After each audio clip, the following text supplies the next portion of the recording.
Det er meget værd ud. Ej, det er meget bedre. Brrrr. Nu slukker lige så, fordi jeg ikke skal have nogen kigger.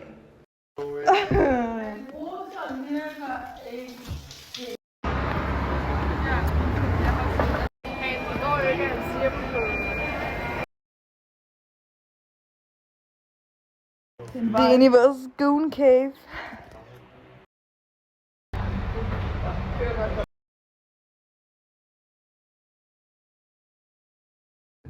Hvad? Hvad er jeg? Dum? Hvad er jeg? Fucking altså.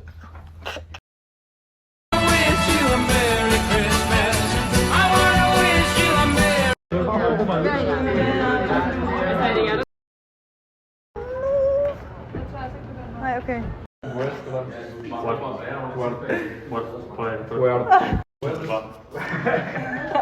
Nej.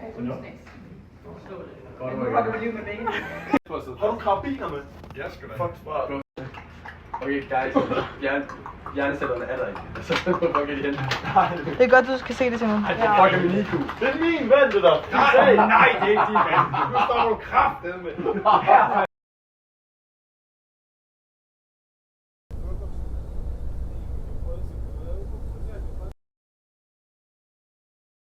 Midt på gaden.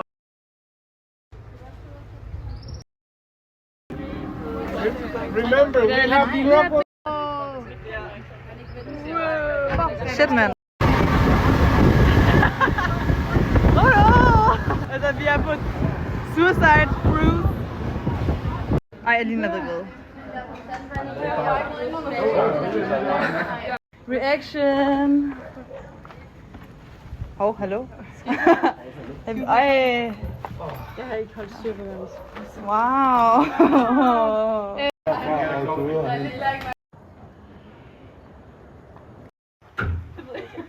Hvad gør man? Ikke noget normalt.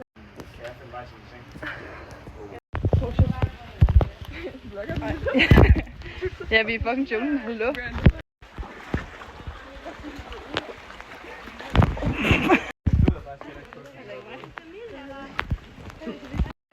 Wow. Kvart i 1. 10 minutter i 1. Vi kan se Stillehavet udenfor. Er det Stillehavet? Er det ikke det karibiske hav? Hvad for det hav er det der, Lasse? Stillehavet. Stillehavet. Fuck mig. Hey guys.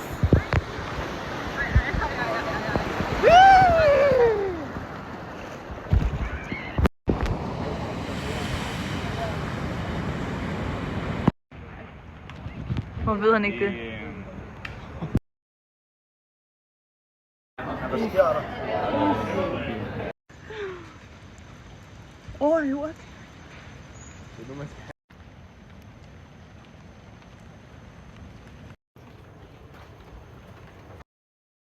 have. Ikke endnu, men der er masser af tid.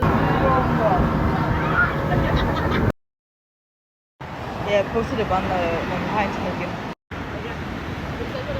Og klar, Mikkel. 1, 2, 3. Ja, Bjørn! Og man trykker det hele. Okay, Bella. Ej, my god.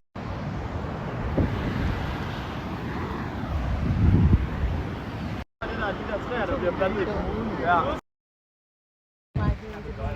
Det kan være, at det er deprimeret. Det kan være, den dør lige om desværre.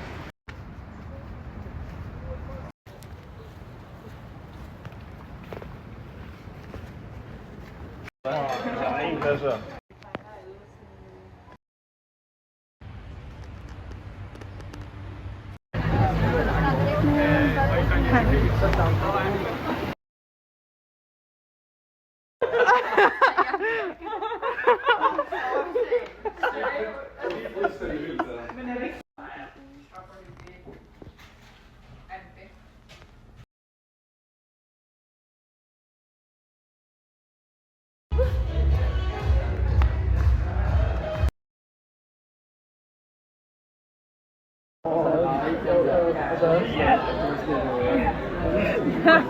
Nej, du siger ikke ja.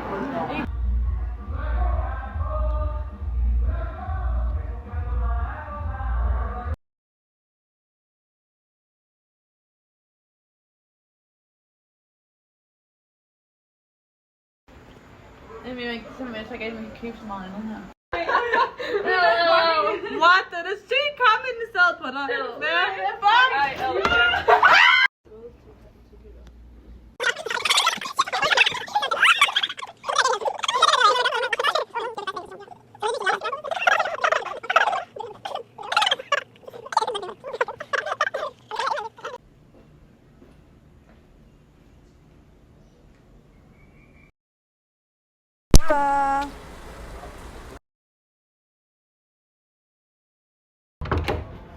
Hej og velkommen til Pool House. Pool House. Du kommer ind her til vores kæmpe famøse køkken. Og kom med. Kom med. Så kommer vi til vores living area. Vi har Udsigt til pool. et godt dyb, og vi har en hængekøje. og en hængekøje og alt hvad hjertet begærer. Så har vi hvor vi skal have vores meals. Så er der 2 værelser, som vi kan komme ind på. Der kan man godt have special. Det er altså drenges hyggelige sted. Fint, 10 ud af 10. Så har vi vores kasser. Girl room. Det er girl rooms. Der har vi en dobbeltseng, som meget flop skal sove i. Og så har vi køjesengen til vores små englebørn. Og et fint toilet. Det er faktisk fucking sindssygt ud. Ej, what? Ej, okay. Shit, det Hallo. Juhu! Nej. Lad os se, hvad vi har lavet. Shit, nu hører jeg lidt trin. Hvad gør vi?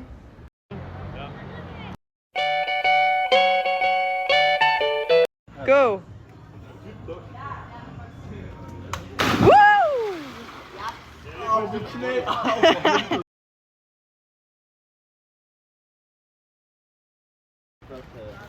På mit hår alle vegne.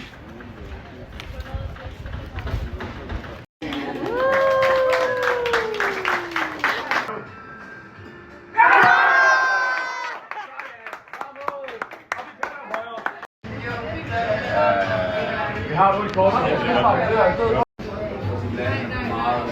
Hvem altså,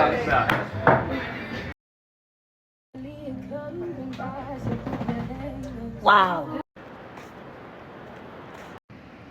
Så I virkelig kommer lidt ned i kroppen og...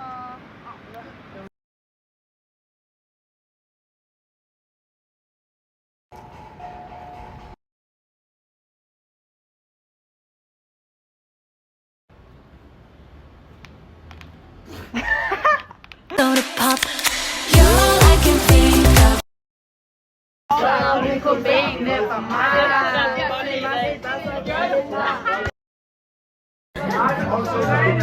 Ej, jeg hørte det godt.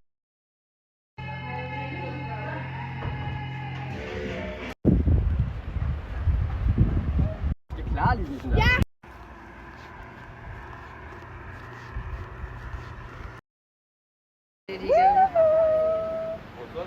Er det glad?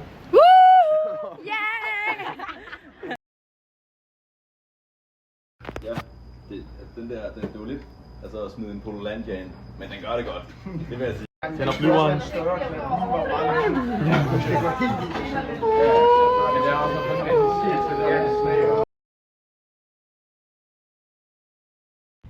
Jeg tror, jeg har fundet buschaufførens hotel.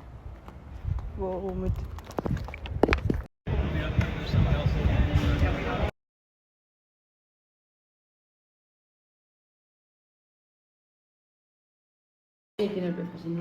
Det er sandt.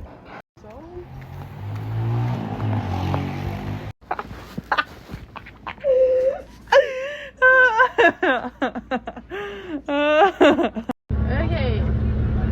How are you? Hello. Oh, thank you so much. Gracias. Okay, oh my god. Fuck, det er så umuligt det her. Oh. Den der stang vi gik under. Kom ind! Velkommen til mit hus! Her har vi spisebordet, hvor der er 4 stole i stedet for 6. Vi bor 6 sammen, okay? Køleskab, ovn, håndvask, køjeseng, sofa, fjerner. Halle. Kæmpe ting her. Det stryge her på sådan. 2 king size. Kæmpe altan ud til Havudsigt. Stol, hyggestol. Lækkert. Og så så man kigger ind til et andet hus. Ja, og det er også på poolen der. Du skal lige huske at sige. Lækre damer, der ligger soler. Så og så, Vinnie, vi skal lige huske at... Kæmpe badeværelse. Husk at lugte her. Ja, for fuck's sake. Ja, lige meget. Kæmpe badeværelse. Oh my god. Lækker. Og der er til sidst vores egen vaskemaskine. Prikker ud. Og det skal lige siges, at det ikke er en lejlighed. Det er ikke en lejlighed, det er fucking et hus, og vi har fået teenage-afdeling, basically. Let's be real.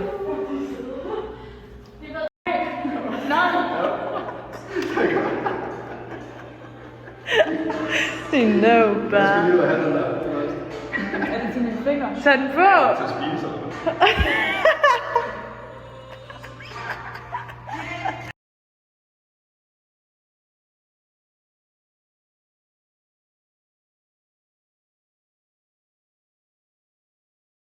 Ellie, stik på rumors. Jeg er ikke begyndt at sige det.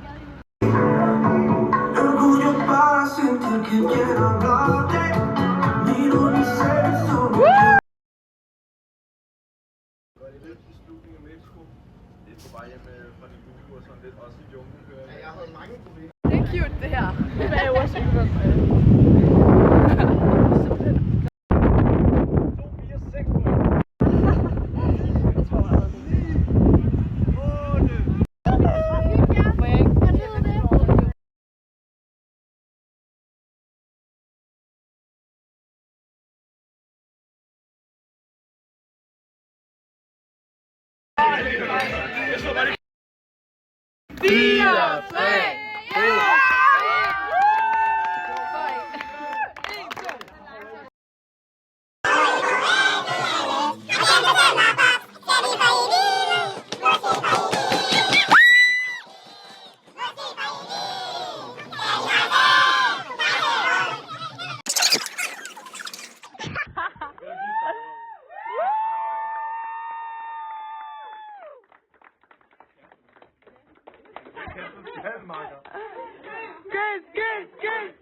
Og så tullepigen. Selvfølgelig falken. But of course. Oj, ej, Tulle! Var klar, men der nu i december. Ej, skal du? Så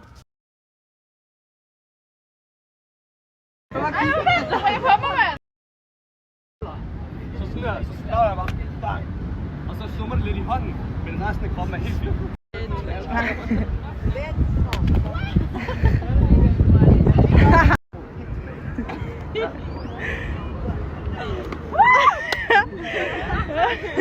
Boom, bitch.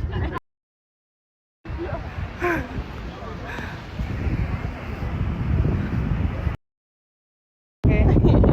Let her go. Wow, you're so good. Oh, no. Help her. No, we're not like that.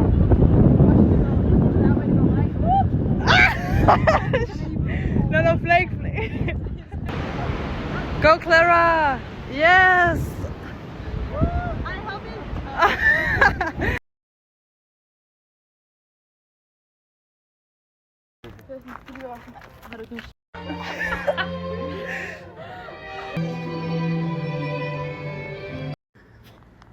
Jeg har taget en på den side. For at forene disse to.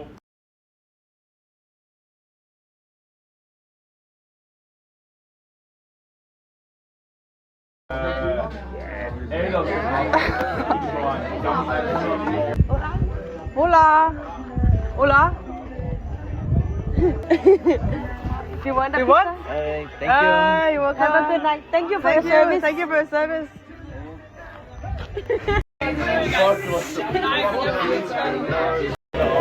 Okay.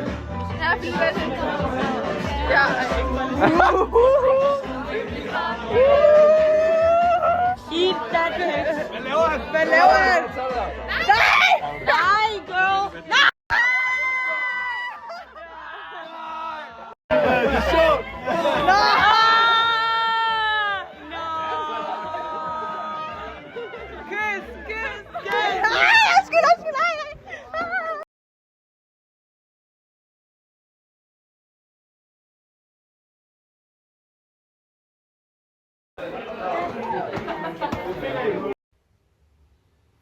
Okay, vi bor i en lille, hvad kan man kalde det, Schweizerhytte. Du ser til bukserne af nu, Anne. Du ser til bukserne af. So just be careful because this tarantula, he likes to jump on people. No way, he's kidding. Ej, han er jo sjov, ikke? Or because they are hungry. If you saw, I didn't touch the tarantula.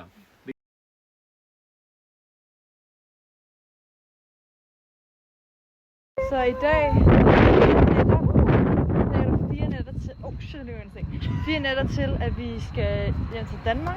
Ja. Så jeg har spurgt Anne, hvordan hun forholder sig til det, og hun har forberedt en lille monolog til at forklare, hvordan hun har det. Jeg ved ikke, hvad en monolog er. Ej, vi ved ikke. Okay, ja. Vi har været på rejse i 2 måneder nu, og den lakker mod enden. Sagde Amanda, han hældte færdigsnedryg. Ej, undskyld for sig. Nej, nu er det ødelagt jo. Jeg havde så god en tale. Oh my god.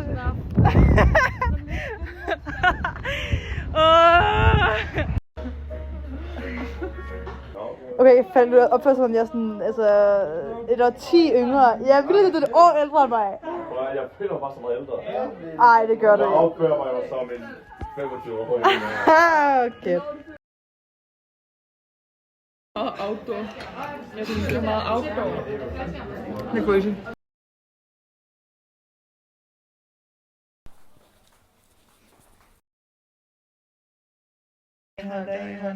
En grund til at være herude og tænke på dit navn, tænke på dit T-Labs. Når jeg tager på med ski-maps, så spørger jeg op til min bilvæs. Ring 250.000 på et døgn, og sørger for mine børn og igen til million, bro. Det holder væk fra den gade, holder helt ren, holder helt.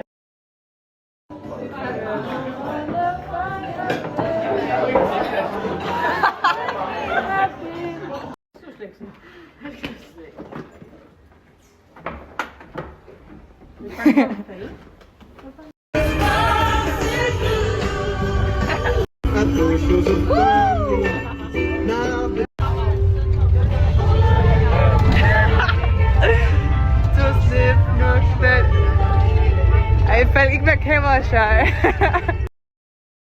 Qué bonito. Jeg var delayed. Se. Den der Jack overlever, den film jeg har.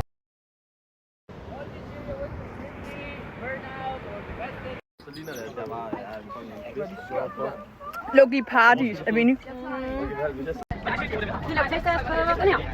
Smager det? Nej, det er det er jordbærsmag. Og jeg elsker jordbærsmag. Er det kiks? Nej, det er jordbær. Jeg kan godt lide det. Wow. Jeg vil smage. Det er det eneste, jeg gør. Jeg lægger ikke. Man smager en lille bid af også. Det er skønt. Det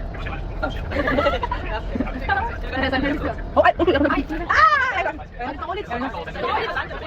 Man klarer jo altid meget lille.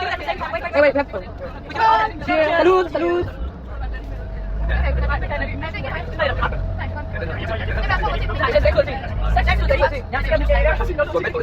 How much out of 10? How much? Like from 1 to 10, what do you rate it? El nombre de Sorbeto. Ah, okay. Ah, yes, but yeah. Yeah. Do you like him? Yes. So, my healthy era. To roast and chill at the bin, what you get is something like this. Hey, oppa! Woo! Hey. Wow. Chocolate, pate, pate, chocolate, pate, pate, chocolate. It's full of CO2, carbon dioxide. Just petting the dog. No. Oh my god.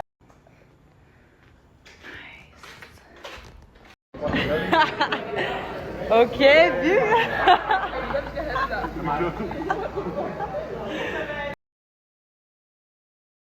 har lavet number one mistake. Sport. Vi sidder der i uberømmet med ham der, sådan Danny. Josef Daniel. Og så, så har vi lige spurgt ham, hvor gammel han er. Sådan, du ved, det klassiske kromosehammer af de der spørgsmål. Og så spørger jeg sådan lige, hvad skal vi spørge ham om nu? Og så spørger hun, om han har en kæreste. Altså, number one, not to do. Og så fik vi WhatsApp og det hele, altså. Yep. 6-7 on a Merry Christmas. Okay, Liva. Nu ligger jeg. Nu lukker jeg her. Nu ligger jeg kortet her. Under den her. Sådan der. Okay? Så det videre til Tobias.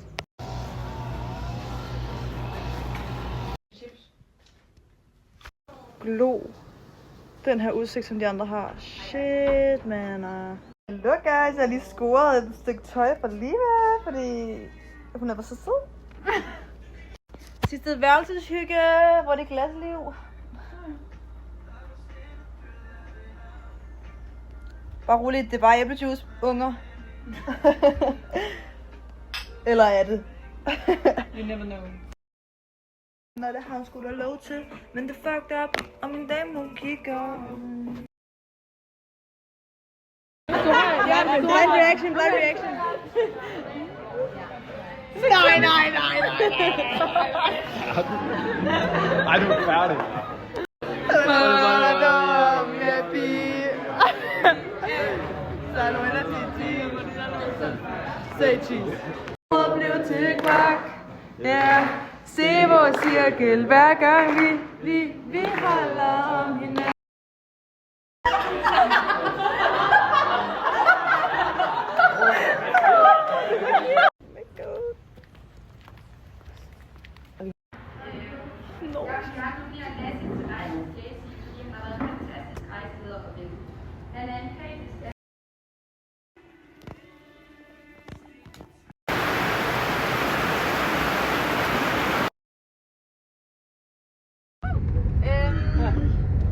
Reglen er, at jeg siger, der er en trekant mellem det her og det her, og så siger jeg, hvem har trekanten? Og den, der har trekanten, det er personen, der snakkede, inden at jeg sagde, hvem har trekanten. Oh my god. Jeg troede, det var efter. Oh my god.